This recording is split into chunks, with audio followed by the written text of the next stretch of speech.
தொழில் வளம் பெருக, திருமண தடை நீங்க, குழந்தை பாக்கியம் பெற, கடன் பிரச்சனை தீர, நோய் நொடி இல்லாமல் ஆரோக்கியமாக வாழ, வாகன யோகம் பெற, வாகன விபத்துக்கள் இல்லாமல் இருக்க என்ன பண்ணலாம்னு கேட்குறீங்களா? இந்த வீடியோவை முழுசாக பாருங்கள். எக்ஸ்க்ளூசிவான கோவில் வீடியோக்கள் பார்க்கணும்னா அவசியம் எங்கள் பேஜை ஃபாலோ பண்ணிக்கங்க, சேனலை சப்ஸ்கிரைப் பண்ணிக்கங்க.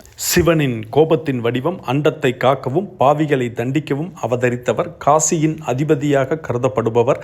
இவரது வரலாறு சிவன் பிரம்மா இடையே ஏற்பட்ட ஆணவ போரிலிருந்து பிறந்தது. இவர் பிரம்மாவின் தலையை துண்டித்து காலத்தை கட்டுப்படுத்தும் சக்தியை கொண்டவர்.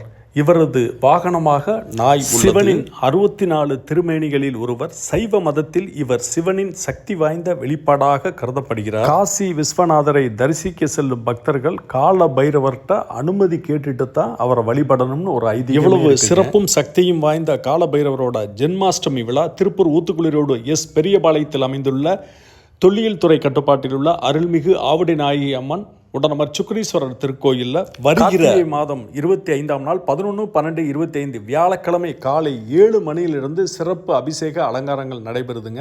வருகின்ற பக்தர்கள் அனைவருக்குமே காலை முதல் இரவு வரை அன்னதானமும். கால பைரவரோட ஜென்மாஷ்டமி விழாவிற்கு உங்களால் முடிஞ்ச அளவு பணமோ பொருளோ வாங்கி கொடுங்க. கால பைரவர் உங்களுக்கு எல்லா நலமும் வளமும் கொடுப்பார்.